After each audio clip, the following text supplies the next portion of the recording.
Fiction, science fiction, horror, fantasy, crime, LGBT, thriller. You have now entered the House of Mystery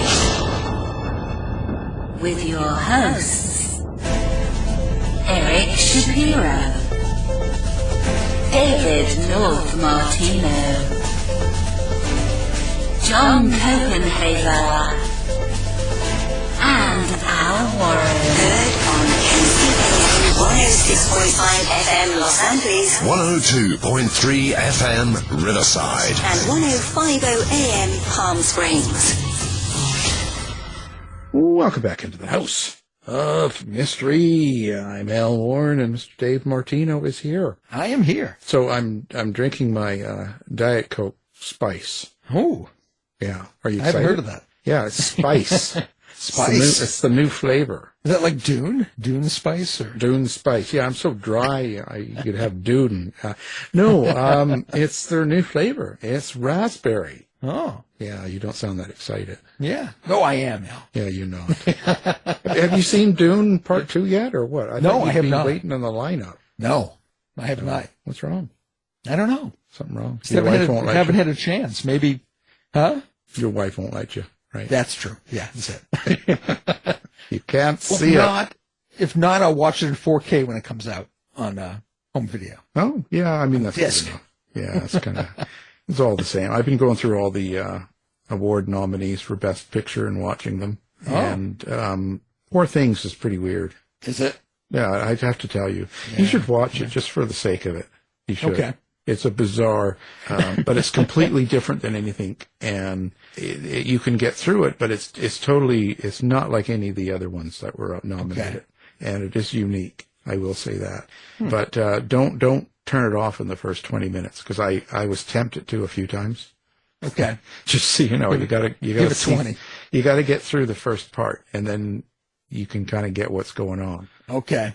You see, they don't really explain the weird stuff, but it's modern day Frankenstein in a way. Let's just say that way. It's sort of, but it's weird. Yeah, it certainly is. I'd say definitely watch it, but yeah, there you go. And it says, some time. There's my review. Oh, very good. Everybody's waiting now. Now, speaking of all sorts of stuff, now we've got an author here who's got some books out, and we're going to talk about those. So, of course, the series we're going to focus on is he's got a 4-book series, which is going to become larger in time, but right now there's 4 books, and it's the Luke in Time Mysteries. So, Jody J. Sperling, thank you for being here. Hey, thank you for having me on the show. It's a pleasure to be here. Hopefully you say that in an hour. But so, Jody, first of all, I always like to know how a person finds themselves getting into the author world, because it's not really all it's cracked up to be. Do you know what I mean? It's kind of insane, the world of authors, especially with Amazon and all the weird stuff going on. It's a lot like watching Poor Things, actually. The first, 20 years are really confusing. Nobody tells you what's going on. And then, eventually you sort of settle in, and there's a lot of nude scenes. Yeah, exactly. You start figuring it out then. You start going, oh, now that's what it means. Have you seen that movie? Yeah, my wife and I just watched it this last weekend, and I thought it was really funny you brought it up, because we watched to the end, which is a practice I've gotten better at not doing if I don't enjoy something. Right. But literally, as the credits were rolling, I looked at her and I said, I don't think I liked that. Yeah. But it was just had to watch it. So yeah, I had the same feeling. I mean, I was interrupted in the first 10 minutes, so I put it on pause, and then I went to it half hour later, and I watched a little bit, and then I stopped it. And it was one of those that I did that through the whole thing. And I don't know if I liked it or not. I don't know what to say to people other than you should watch it. Yes, it was with me through multiple days where I kept coming back and having conversations and being like, now, do you remember that part? Because was this what they were trying to say? And it was had a deep sticking point for me. Yeah, and I think there was a lot of things in there that you were supposed to get. I'm still really kind of, I can't wrap it up in a complete sentence. I can't just say, this is what it is, because I don't know what it was. the closest I could summarize it in a sentence would be Wes Anderson for adults. Yeah, I guess, I'm just sort of, I don't know what to recommend or not recommend, or because all the other ones are pretty cut and dry. I can say, yeah, that was great, or this was no, I didn't care for that, or something. But this was kind of one of those that, you know what it was? It was something that I did not expect to see. How's that? Yeah, you know, for sure. It's just bizarre. So, do you write like that? This is a great question. I want to answer it honestly. What I think I do write like is I got my Master of Fine Arts from Eastern Washington University, and so that required 6 years of education in the college system, and being told that people like Stephen King and all the hosts of very popular mainstream authors were hacks that wrote purple prose. And so I cut my teeth on folks like Dennis Johnson, Roberto Bolaño, David Foster Wallace, and Flannery O'Connor. And so I do think that even though I sort of uneducated myself from that teaching, that my prose and my character sensibilities probably still linger somewhere inside of the MFA world. And so it's weirdness. When you read one of my books, it probably feels reminiscent of Raymond Chandler in some ways. And I really don't mind spending some time developing a character, maybe even at the expense of developing the whodunit. Right. Well, we all learn from places. It's funny about MFAs and stuff. I mean, I learned to write from reading Madonna's sex book 20, 30 years ago. And I've never had, the best prose I've ever had was in that book. But no, I mean, but have seriousness, an MFA, does it really matter how good you write, as in, the language? How do I say this? Like the grammar and all that? Or is it really the story itself and what it does to someone? Yeah, so I think you're asking two really good questions that can't quite coexist in the world of the MFA. One is something matters to them, and I to this day do not know what it is, because a lot of the students who get in are a little bit like me, where they arrive and they want to shine and they want to get the love of the professors and the program and make all of the connections and go on to be the next author of Cat Person, which, if you're not familiar, it's a short story that got a 7-figure advance for a young lady who was in her MFA around the same time, published in the New Yorker, and went on to completely bomb as a short story author. Her book didn't make back its advance even close. But all of us want that journey of like this big advance. And most of us somewhere along the way have teachers tell us like the things that you like are stupid. So you need to think differently if you ever want to be successful. Yes, good prose is important. Yes, good stories are important. And no, you'll never be told that you can do either as long as you're in school, because the school, I don't think, can make money if they tell you that you're good. Right. Well, because not only that, I mean, a lot of people base success on the dollars. Right? The value of being a success, creating something that all of a sudden you get like this $750,000 figure, and it's like, wow. Like, speaking of the best pictures, did you see American Fiction? Yeah. So isn't that kind of the same gist of it? Here's this guy that can really write. He's literary. Then he writes some garbage, so to speak, and it becomes the big deal. And even though it's garbage. But does that really matter? Like McDonald's sells more burgers than anybody in the world. Is it really the best? Is it even close? My goodness. I think it's such a good question. I don't even know if this is the question you're asking, but right in January, I recognized, like many people do at that time of year, that I wanted to make some changes to the way that I was living my life. And there's this sort of fad popular diet called the carnivore diet, where you eat only meat. And ironically enough, McDonald's is the only fast food chain that fits into that diet, because you can get their beef patties, and they don't have any kind of vegetable oil that they're cooked in, so they're all beef. So for like close to 60 days, one of my go-to places when I was out selling books for events and things was McDonald's. I would stop in, I would get 3/4 pound patties with nothing but just the patty in a little clamshell. And it sort of redeemed the chain in my mind in this weird way of being like, okay, here's like the enemy, and now they're a refuge to me. How is this possible? What a weird world. Yeah. Yeah. You know, Dave's not on that diet, but that's all he eats. Oh, that's terrible. But I'm not on any diet. No. And, I'm on the it looks good, put it in my mouth. Yeah, the Eclair diet. yeah, that's the donut diet. Yeah. Part 2. Well, it's just an interesting thing. That's why, you know, there's so many questions that we can get into, and there's so many things about writing and the whole experience of it, the good times, the bad times, all this stuff, the editing, and selling the book and all that.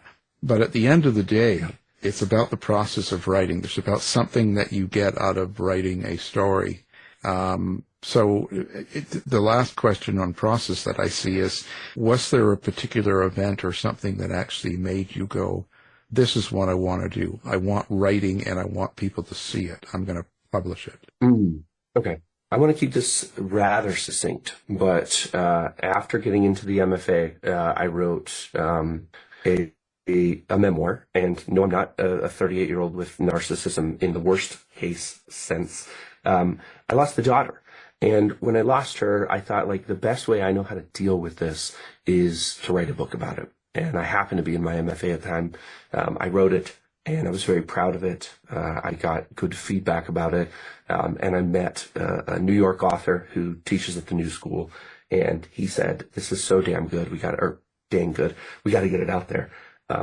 And so he gave me the name of an agent, and I sent it to the agent, and the agent kept it for months and months and months. And then she got back and said, I really enjoy this, but I don't know that there's any commercial viability. And so she said no. And I was young. I was new to the business. I didn't understand that one rejection didn't mean something was still okay. So I kind of put it in a drawer and wallowed for a bit and started thinking, like, what's the next act? And I thought about the things I loved and what was compulsive for me, and mysteries were one of those things. And so I told myself I'll write a mystery book. And I wrote a mystery book. And I went out and I got an agent with it. And I had the literary agent, and she was pitching it all over the place, and we got some interest, and we had some conversations, and people were like, you got to cut chapter 7. There's a really dark scene in there. And I was like, yeah, but that scene is what the whole book's about, so I can't cut it. And I was new and young to the business, and so I demanded to keep the chapter until everybody walked away and said, we're not interested. So finally, 5 years later, I self-published the book, as was. And it has been an amazing journey. I think I did make the right choice. If I could go back and do it again, would I cut chapter 7 and figure out how to rewrite the book and go commercial? Boy, that's a good question. Yeah. You don't get to go back in time, though. No, I mean, there's always it's always a choice. And if you go commercial, sometimes you can take that commercial success and turn it back to doing what you want to do, because now all of a sudden you're established and stuff. So that's kind of okay. It's always tough, you don't know. And so let's talk about the Luke in Time mysteries. So now you've completed 4 books so far, and what's the basic premise of this series of books? So the main character is named Luke E. Mia. Lucia E. Mia is her full name, but she goes by Luke. It's a play on cancer. She says to people, that she's not just called Little Cancer because she was born in July. And her partner, Lyle Kopachnik. And so she and he are deadbeat, no good private eyes who mostly get cases to find lost pets and cheating spouses. Then Marva DeLonghi comes into their life and says, hey, someone's trying to kill me. I would love to hire you to find this person and rescue my life. And she doesn't give them very good information, but she offers a lot of money. So they take the case, they start to investigate, and quickly realize that they have walked into a trap. They end up dying. But instead of that being the end of the story, it really starts it. They go into a time loop.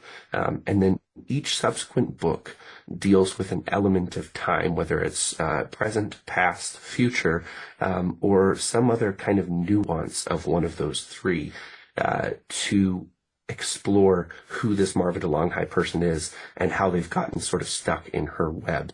And so that's the premise of the whole series. Did you come up with your characters, like your main characters, first and decide kind of how you were going to implement them in a story, or did you kind of have the story outline and kind of create the characters to work in it? How did that go for you? It was early on in the writing process when I first started with this, and actually Lyle came to me first. I had never even attempted to write from the point of view of a woman before, and so to fully answer that question, I would have to say there was a fellow classmate of mine in undergrad who was offended by my worldview at the time. I was a church-going Protestant guy who had just grown up that way and never really challenged my own thought process.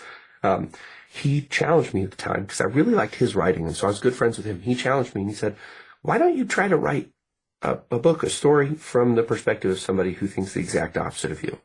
That would be really cool." So I started with that.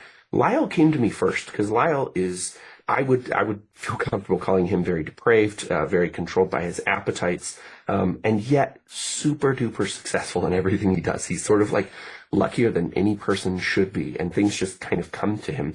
I wrote a whole draft where he was the main character of the novel, and it never felt quite right, but I liked Luke an awful lot. And I realized, oh, that's actually the opposite of me. It's not just a guy who does horrible things. It's a woman who can do horrible things and exist in this world and be so successful and yet not have any moral compass in a sense. And that was really fun for me to do. So eventually when I figured out the tone and the story and everything, it was Luke who led it. So to answer your question after a little bit of rambling, it was character first, but I always had an idea of the story that I wanted to tell. When you said that, you just said that, Luke came to you first.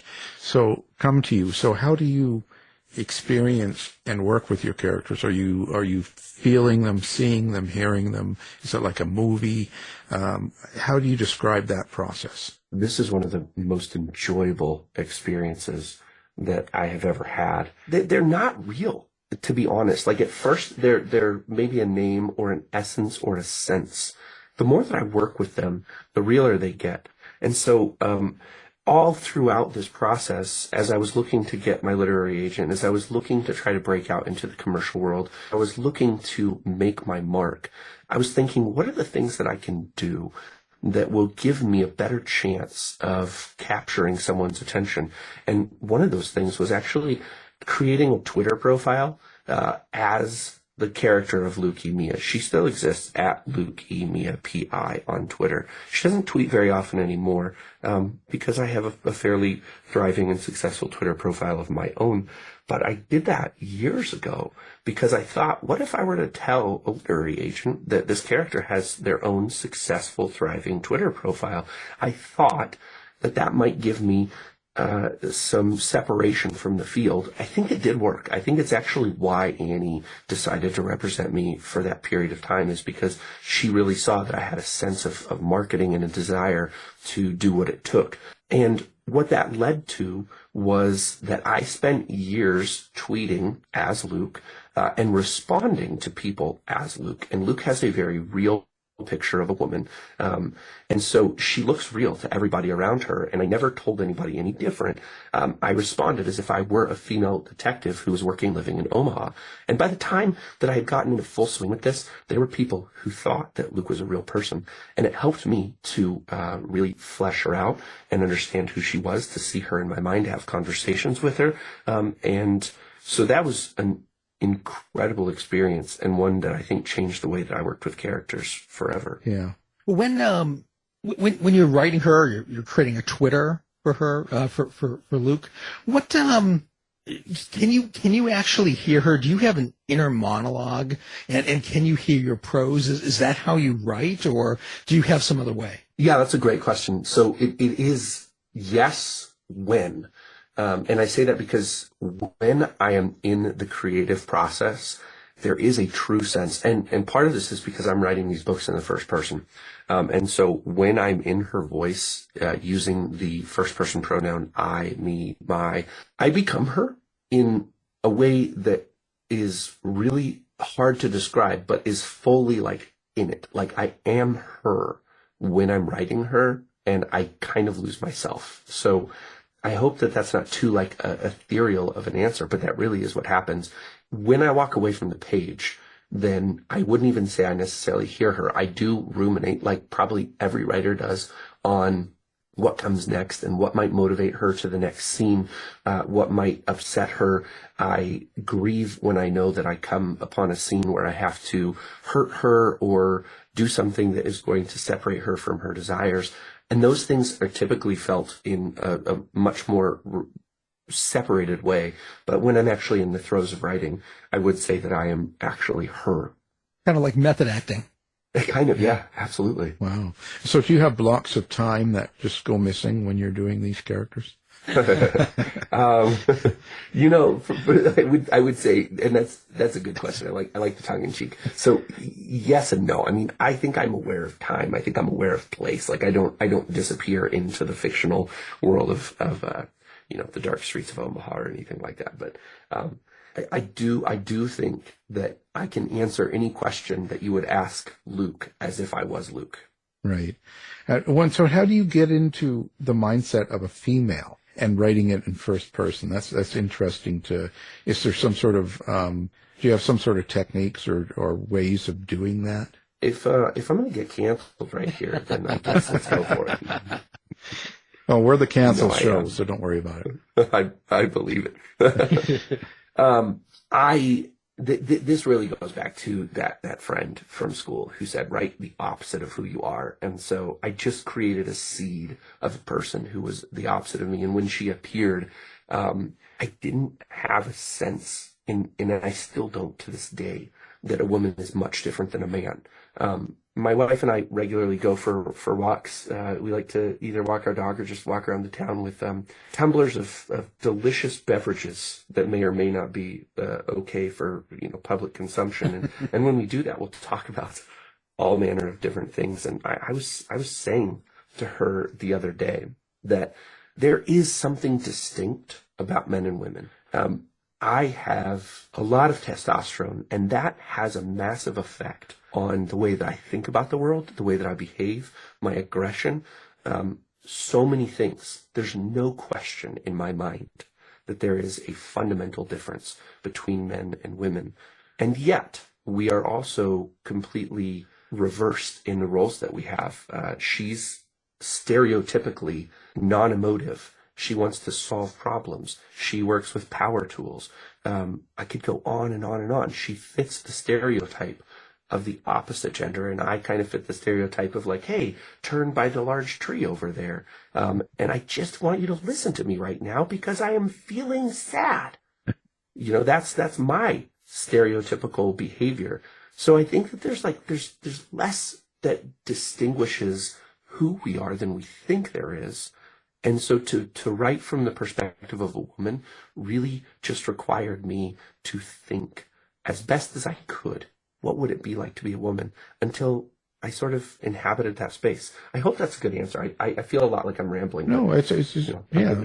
Giving it my best. Yeah, you're giving your thoughts, So now you consider this detective mystery and hard boiled. So do you tend to have raw and violent, thrilling scenes, or sex and all that stuff, or do you keep that tone down? Like, how do you approach writing violence in your book?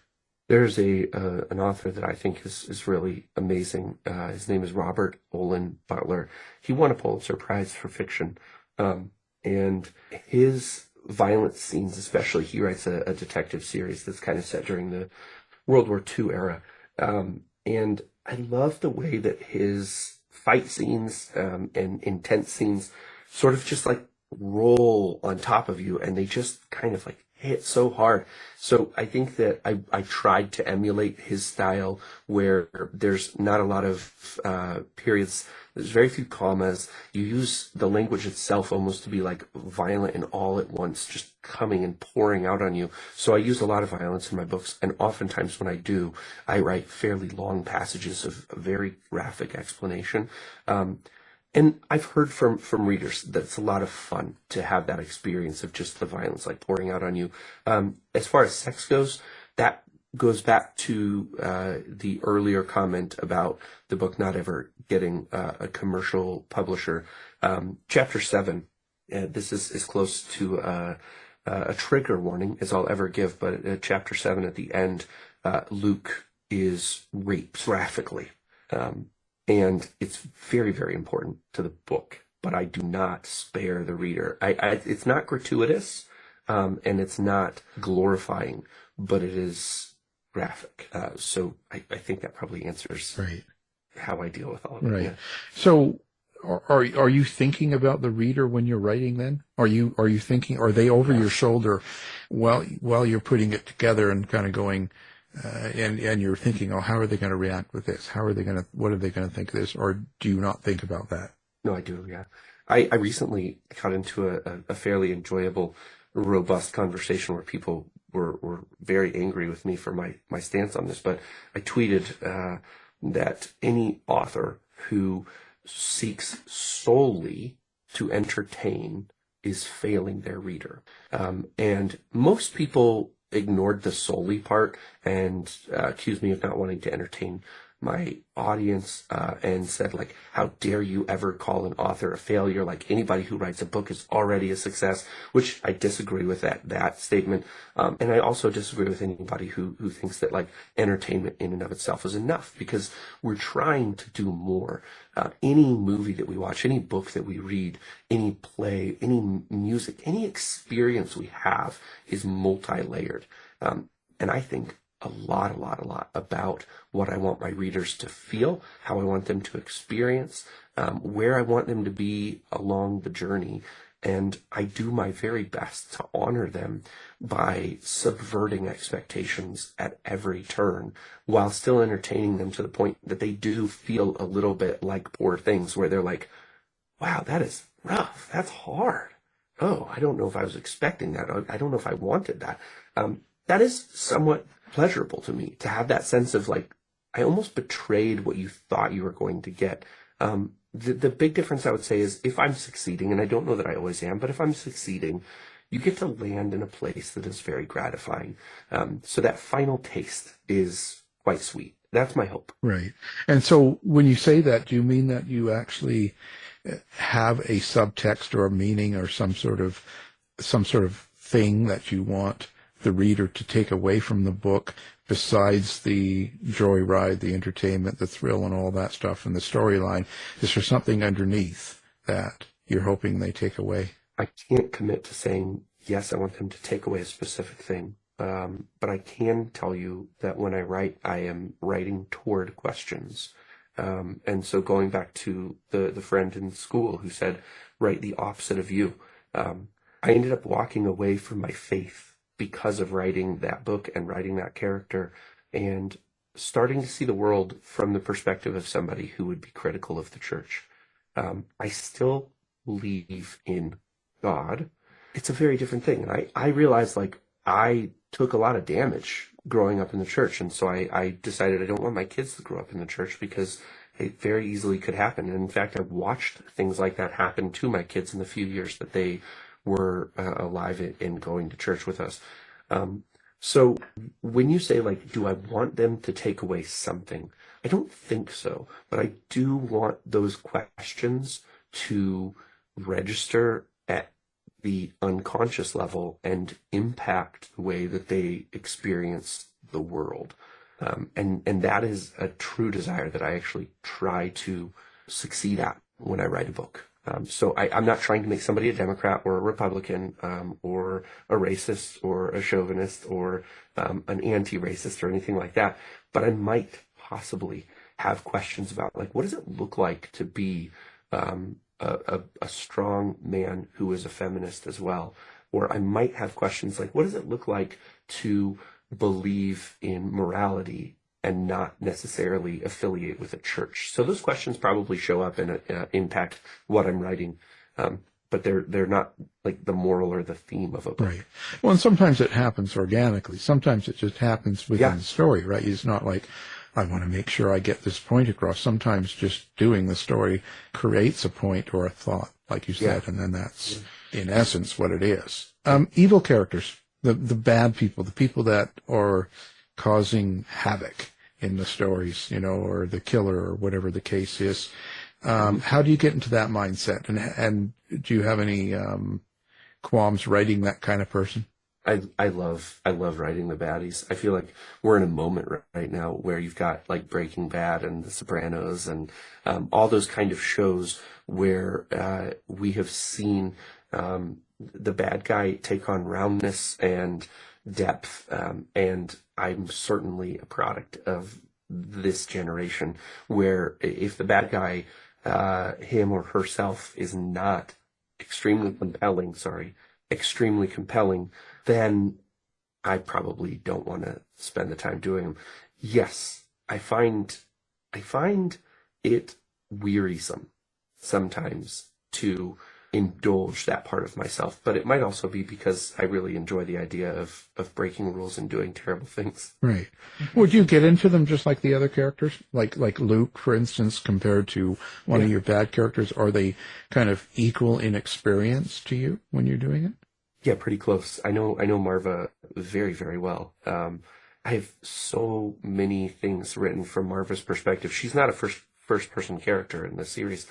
She's always experienced from the perspective of Luke, who is the first person narrator for the whole series. But I know Marva so well because she is kind of like the big baddie of the whole series, and to know her and to really indulge myself in understanding her motivations it's great. It is hard. Like I said, it is actually challenging, but it's also really rewarding. She has such a crooked way of viewing the world and the things that she wants. And I think that there's a grain of goodness. Maybe goodness isn't the word I want here, but there's a grain of honesty in the way that she views the world that I think is what's so compelling to me about her. She's come across her perspective and made some poor conclusions, but she wants something that most of us want. And if I say more than that, I feel like I spoil a bit too much. Right. Well, how do you handle the PIs in this book? Do you take a lot of liberties, or do you try to stay in line with the reality of private detective work and do a lot of research? Okay, so this is a both-and question. I have a very good friend. His name is John Hoda. He writes great books. He is a lifelong private investigator. And I seek him out always to make sure that my private eyes are grounded in real research. They actually live in and investigate in the city of Omaha, Nebraska, which is where I've spent much of my life. And I really try to ground the events of the book in the reality of Omaha, Nebraska. I don't try to stretch that too much.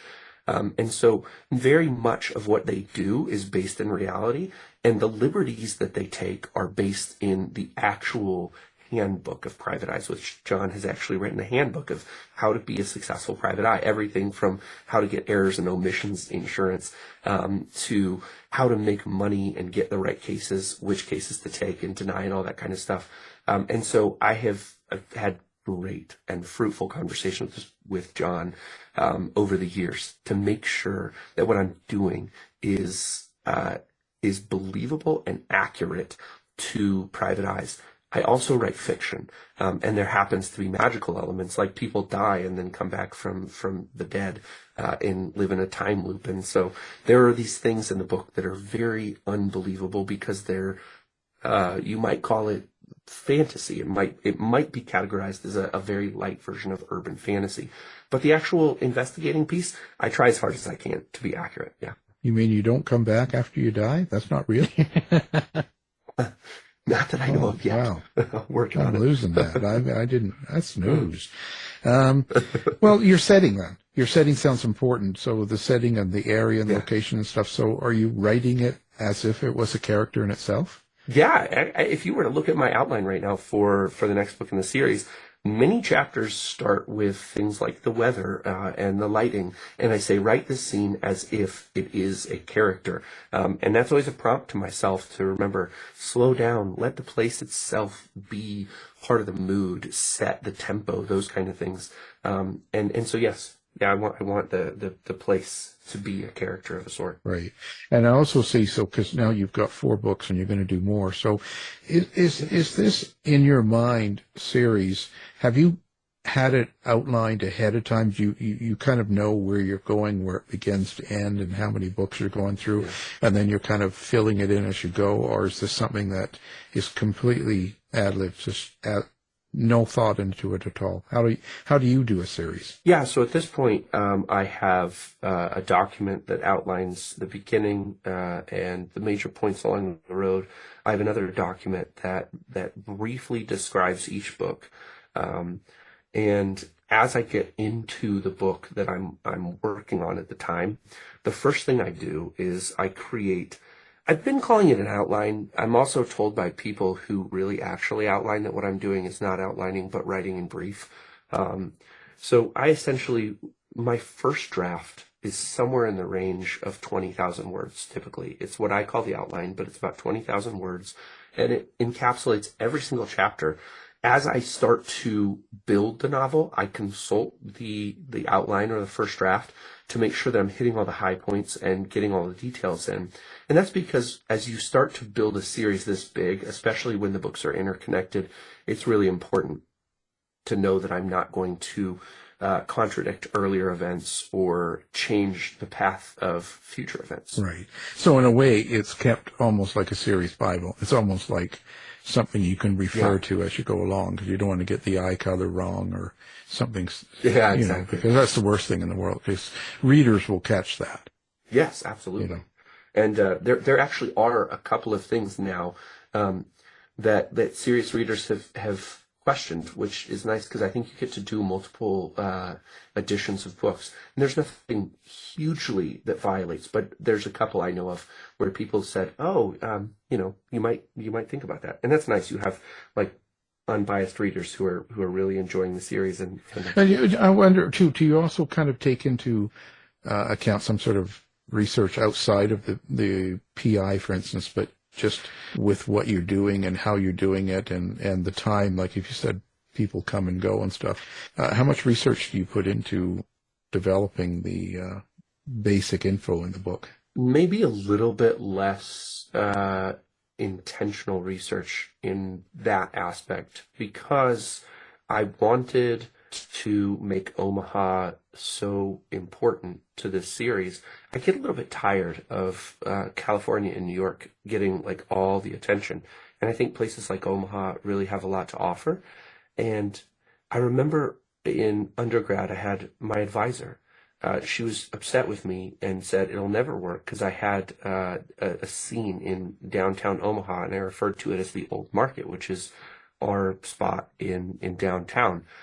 She used to be an editor for Time magazine before she taught at my university. And in her mind, you couldn't write about the Old Market because people wouldn't understand what that means. And I thought, like, yeah, but they don't understand what Tribeca means either. You just use names. And so as far as research goes, it has much more to do with what I steep myself in. And then that stuff sort of infiltrates the fiction that I write. Right. You know, your accessory characters, all the minor characters that fill in and come and go throughout the series and stuff, where do they come from for you? Is it people you know, or people influenced you, like people maybe you went to school with or you saw at a coffee shop? How does that come along?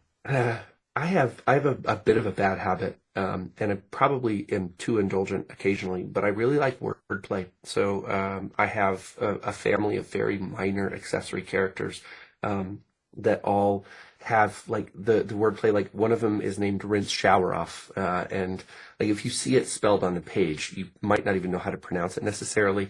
But I really enjoy taking like a name and having it be an element of wordplay. Typically, that's a big piece of minor characters, is some kind of wordplay, some kind of like, oh, you know, haha, LOL, this character has a silly name.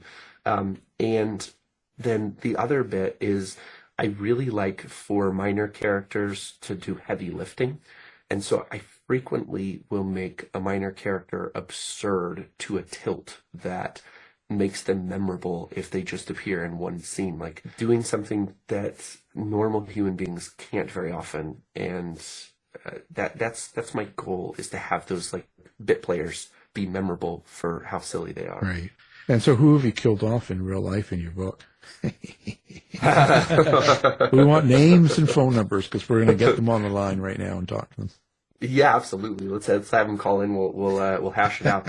No, I have a character later who I'm really looking forward to slaying in a terrible way. He was a boss of mine before I left the W2 world that took extreme pleasure in humiliating me in public settings. The company that we were working for, his company bought my company, and so I think it was a bit the culture to just kind of like let those people who had been purchased understand that they were losers. And it was really humiliating, and there was no way. I would tell my wife sometimes, I would be like, I don't know if I can do this anymore, and she'd be like, well, the paycheck suggests you better figure it out. So. Right. Well, we'll have to get that person on. Yeah. Well, let's talk about social media, website, and stuff like that. How do people find you? Do you like readers to interact with you in different places? Give that out. Yes. Okay. So, just today, and there's a bit of a separation here. So I have a podcast called TRBM. It used to be The Reluctant Book Marketer, but I wanted to be able to expand beyond just book marketing a little bit. I had a guest interview with Stephen Pressfield, author of The Legend of Bagger Vance and The War of Art. Really amazing guy. That one dropped today. My website is www.jodyjsperling.com. All of my books are available there. And then anywhere that you can find me on social media, I'm fairly active, maybe not the most, but would be at Jody J. Sperling. And so I've been very consistent, making sure that it's the same across social medias. I'm most active on X/Twitter. Excrement. Exactly. Yeah. Yes. Well, we'll have all that up on our website too. People can find it then easily in one click. Perfect. And so what's next? What's going on now? What are you working on now? All right. Well, I have a very diabolical plan, and I think it will work. So I'll tell you here first. I wrote a novel called Kidnapping George Clooney, and I am going to get it all edited up and looking beautiful. I'm going to pay for editors and proofreaders and all that kind of stuff so that it would be fully self-publishable, but I'm actually going to try my hand at the traditional publishing world again. I mentioned earlier Robert Olin Butler. He and I have had the opportunity to talk. That's a whole different story, but a really awesome hack in the Matrix, really. And he happened to get an agent named Peter Steinberg, who I also know. And so I'm going to be sending it to Peter and hoping that that small connection will maybe give me one more chance at publishing traditional. Now that's what I'm up to next. So hopefully we'll be able to talk in the future and say, oh, look, I actually achieved my original goal. Yeah. Hook me up with Clooney. Yeah, exactly. Well, I appreciate it. So now, of course, the series of books we're talking about is the Luke in Time Mysteries. Yes. 4 books, and the guest is the author of those and many more. So, Mr. Jody J. Sperling, thank you for being here. Thank you so much for having me. It was a pleasure. I really appreciate it. Thanks, Jody. You've been listening to the House of Mystery radio show. To find out more about our guests, hosts, or shows, go to www.houseofmystery.com. Show's over for now. Was it as good for you as it was for me? Well, good night. This has been a production of Something Weird Media. I'll be back.